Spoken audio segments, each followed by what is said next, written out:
It absolutely breaks my heart to know that this baby girl could still be alive today if this woman had alerted authorities that she needed help.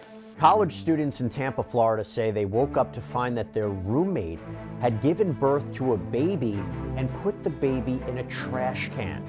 Now the young woman is charged with aggravated manslaughter and other serious crimes. We're going to discuss this heartbreaking case with the prosecutor, the state attorney for Hillsborough County.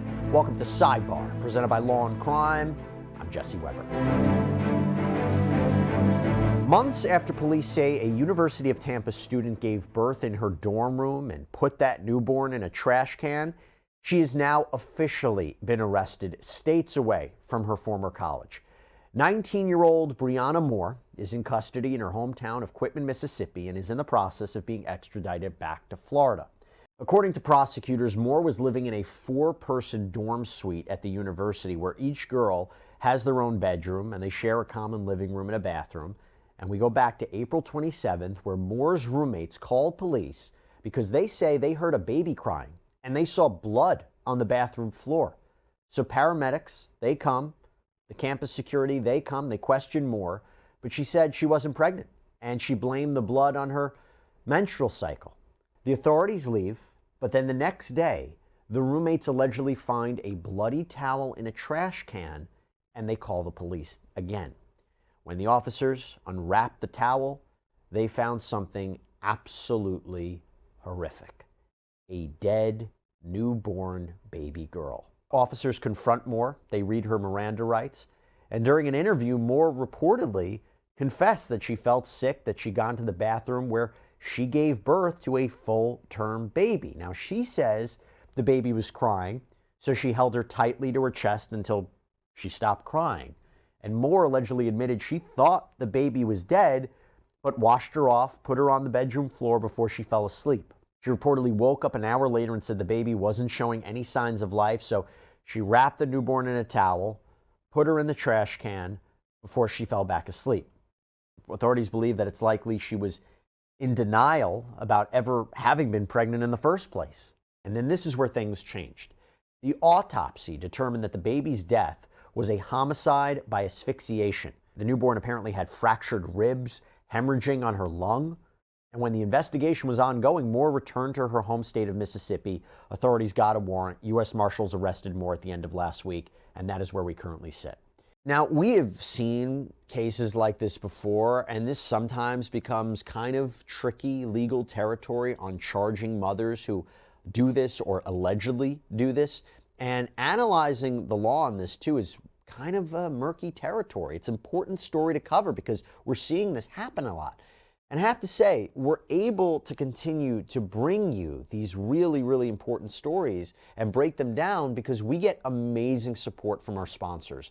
And I really want to call out one in particular right now, Morgan & Morgan, fantastic partner for us here on Sidebar. Look, if you're injured, America's largest injury law firm, maybe who you want in your corner. There's no upfront fee. The whole process can be done straight from your smartphone. It is super easy. And also, track record. They have a track record of securing multi-million-dollar verdicts and settlements. Recently, I'm talking verdicts of $12 million in Florida, $6.8 million in New York, and $26 million in Philadelphia. All of these, by the way, considerably higher than the highest insurance offers in these cases. And even if your case isn't worth millions of dollars, Morgan & Morgan can help fight for what you deserve. So if you're injured, you can easily start a claim at forthepeople.com/LC Sidebar. Now, Hillsborough County State's Attorney Suzy Lopez, who we're going to be talking with in a minute, was emotional when she spoke with reporters about what is truly a grisly, grisly scene. I've been a prosecutor for more than 20 years in my own hometown. I've gone after murderers. I've prosecuted international drug traffickers. The absolute worst of the worst. And this is a case that I struggled with. This is a case that has kept me up at night. It's both difficult and nuanced, and I did not take this decision lightly. This case has kept me up so many nights, remembering back to when I went out on the scene that Sunday evening back in late April. And I saw a bag sitting outside of a dumpster, outside of a dorm that I knew contained the remains of that newborn baby girl. In the days and weeks that followed, in my office, in the courthouse, even speaking with friends, so many people told me they would have taken that baby. They would have taken that baby girl into their home and raised her as their own. The bottom line, though, is this. Brianna Moore took actions that directly led to the death of this newborn baby girl, and in doing so, she broke the law. I took an oath to follow the law, and she will be held accountable for the death of this baby girl. She told police that after giving birth in that bathroom, she held the baby tightly against her, and then, when the baby stopped crying, she wrapped that newborn baby girl in a towel and threw her away in a trash can. It absolutely breaks my heart to know that this baby girl could still be alive today if this woman had alerted authorities that she needed help. For crying out loud, there's a fire station across the street from the University of Tampa. Tampa General Hospital is a mere 2 to 3 minutes away by car. This baby girl's death was completely avoidable. We need to remind our community about Florida's safe haven laws. In fact, they were expanded just this year. It means that if a woman gives birth to a baby that is not wanted, that she does not want, that baby can be surrendered to any hospital or any fire station with absolutely no questions asked within the first 30 days of that baby's life. So Moore was charged with manslaughter, child neglect, unlawful storage of human remains, and failure to report a death. This case, of course, though, as you're listening to it, draws unfortunate parallels to another horrific case out of New Mexico that we covered here on Sidebar. 19-year-old Alyssa Trevizo. We remember this one. She went to a hospital in Artesia, New Mexico in the early morning hours of January 27, 2023, complaining of back pain. When hospital staff did tests, they discovered that Trevizo was pregnant. Those results allegedly hadn't been shared with Trevizo yet when she went to the bathroom.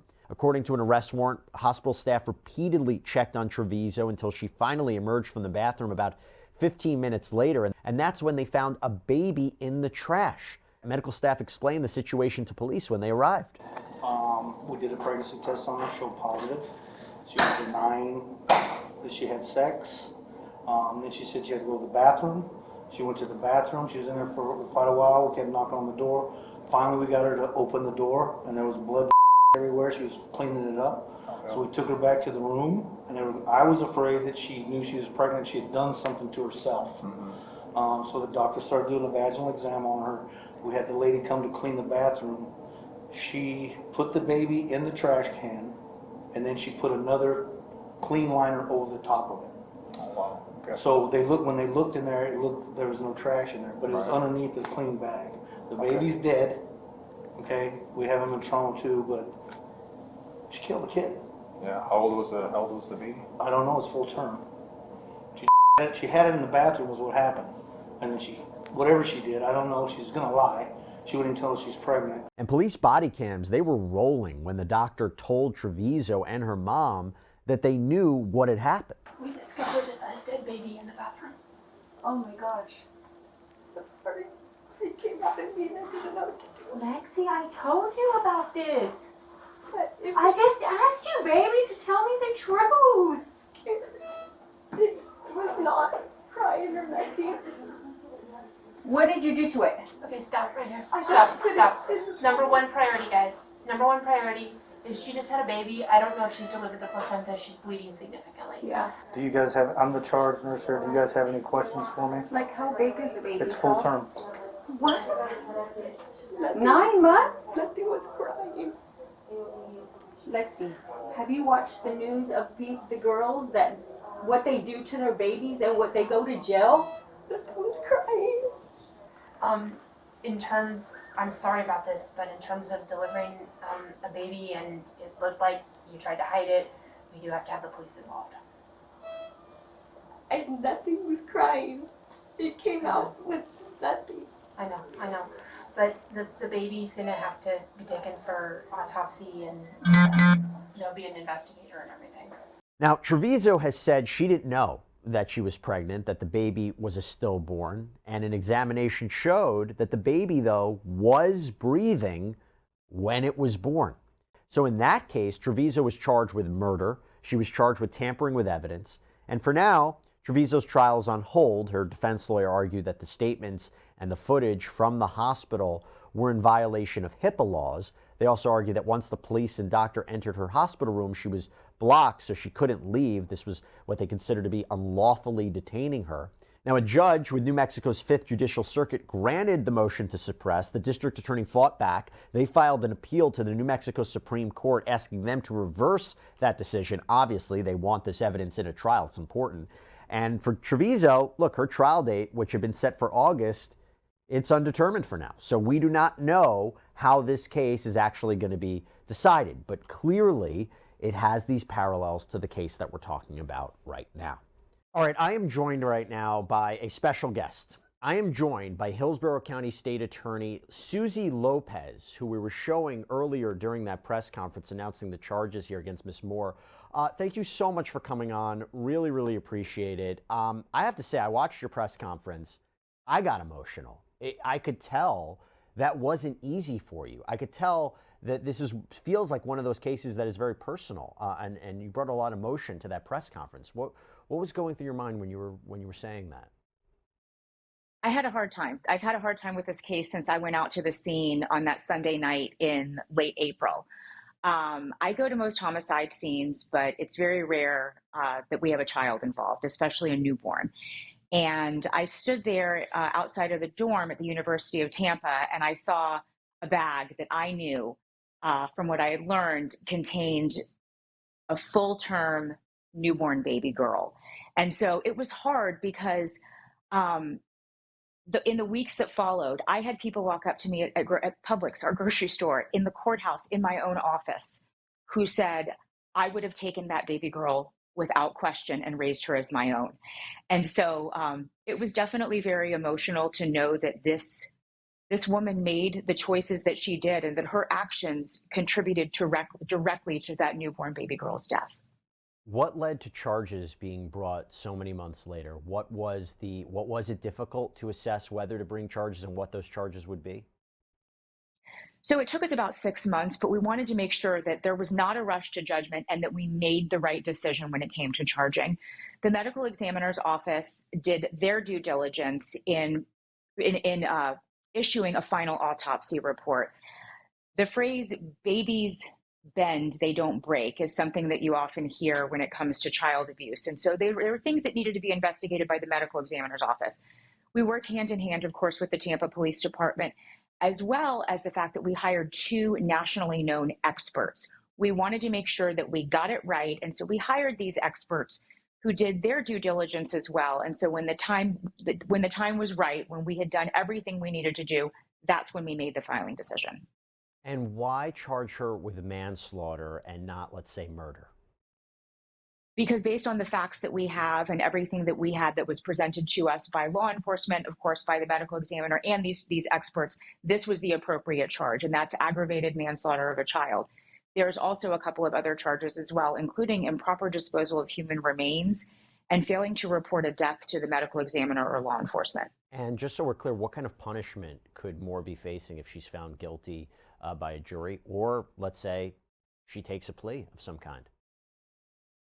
So the main charge, of course, which is the aggravated manslaughter, is punishable by up to 30 years in the Florida State Prison, where the ball is just starting to get rolling now. She has not even made her way to Hillsborough County yet. And so we will go through the discovery process, which can often take several months, up to oftentimes when there's a death, 1.5 to 2 years. And so we'll be charting that course for the next couple of years to see where it is, whether she's going to decide that she wants to negotiate with the state attorney's office or whether she wants to go to trial in this case. In a lot of these cases that we've seen in the last several years, there's been pushback. There are those who say you're dealing with a young woman who maybe was scared, didn't know what to do. She shouldn't be criminally charged. I remember I covered a case where you had a cheerleader in high school who was accused of murdering her newborn baby. And there was a debate about whether the baby was stillborn or not, and she was found not guilty. What do you say to those people who maybe don't agree with the decision to charge Miss Moore here, or those who might say it's going to be very difficult to find a jury that can remain impartial given this fact pattern? Ultimately, it will be up for a jury to decide whether she is guilty of committing this crime or not. But based on the facts that we have and the laws of the state of Florida, this is the appropriate charge. There are options, and we want people to know that there are options. In fact, the state of Florida just fairly recently expanded the safe haven laws. So someone has 30 days after giving birth to turn a baby in, to leave a baby at either a hospital or a fire station, no questions asked. The odd and sad irony here is Tampa General Hospital, which is our main hospital in Hillsborough County, is about 2 to 3 minutes by car from the University of Tampa, and there's a fire station right across the street. So Miss Moore had options. She chose not to exercise those options. She, in fact, denied being pregnant when asked the day before the baby was discovered, to the day that she had given birth. And this case is factually different than that cheerleader because we know that this baby lived. We know that this baby cried because her Miss Moore's roommates heard this baby cry. So this is not a situation where Miss Moore gave birth to a baby who was already deceased. She gave birth to a live, full-term, about 5.5-pound baby girl. And the actions that Miss Moore took immediately following this birth directly led to this baby's death. I know this is a difficult question, but if you can clarify what you think those actions are that she took with this baby. By crushing the baby against her chest. The baby died as a result of asphyxia due to compression. And so we know that this baby did cry. Therefore, this baby breathed at some point. And in order to hush the baby from crying, Miss Moore crushed the baby against her chest. And ultimately, the baby stopped crying. And then Miss Moore took the steps to hide the baby and put the baby in a trash can and discarded her like she was trash. And what's happening right now with extradition? Because she was ultimately arrested in another state. She's being brought back to Florida, right? She was arrested in her home state of Mississippi. She has waived extradition, which means that our local authorities have until the end of the month to get her out of Mississippi and bring her back to Hillsborough County to face the charges here. And have you heard anything about a defense? It's still probably really early, but have you heard any statements being made by her representatives, anything to indicate what the explanation might be to what happened here? You know, I don't know. And as I stand here right now, I don't even know if she has counsel. So we're in the very, very early stages of this. And when she gets back to Hillsborough County, a lot of things will be figured out. Ms. Lopez, before I let you go, you mentioned that the rules have recently changed when it comes to, I believe, safe haven laws in Florida. Can you tell us a little bit more about that? So in Florida, it used to be you had much less time, just a few days to turn in's not the right word because that makes it sound like you're returning a movie to Blockbuster, but to surrender a baby in Florida. And those safe haven laws have expanded significantly. So if a young woman gives birth to a baby and realizes, I can't handle this, I'm overwhelmed. In Florida now, that mom has 30 days to take that baby to a safe haven. That's a hospital, a fire station, to say, I can't handle this, I need help, and I'm going to exercise the option that mom has. Miss Moore chose not to do that. Miss Moore chose to take matters literally into her own hands, and her actions directly caused the death of this baby. You might not know this, but I was curious, the father of the baby, is he aware what has happened? Does he know what's going on? Have you communicated with him? The best that you can explain.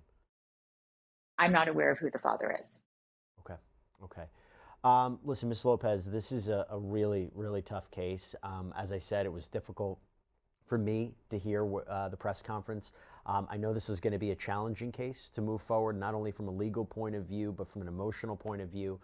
So I appreciate you coming on here on Sidebar, talking to us more about this. And please keep in touch as this case progresses. We would, as I think we were talking about before, it's an important case. It's a really, really important case to continue to follow. And before I let you go, do you have any final words for people who are following this case or have seen cases like this before? What do you want them to know? I want them to know that we exercised our due diligence in taking so long because we wanted to make sure that we landed on the right charge, and we believe that we did. And The most important message is there are options. In Hillsborough County, for example, we have a wonderful place called the Crisis Center where people can call if they need help, but the safe haven laws are available and there are no questions asked. And so had Miss Moore chosen one of those options, I wouldn't be standing here today, and there would be a 6-month-old baby girl who was living with somebody else right now. Yeah, that's the and being loved. That's the heartbreaking aspect of this. Suzy Lopez, thank you so much for coming on. Really appreciate it. Thanks so much for having me. All right, everybody, that's all we have for you right now here on Sidebar. Thank you so much for joining us. And as always, please subscribe on Apple Podcasts, Spotify, YouTube, wherever you get your podcasts. I'm Jesse Weber. Speak to you next time.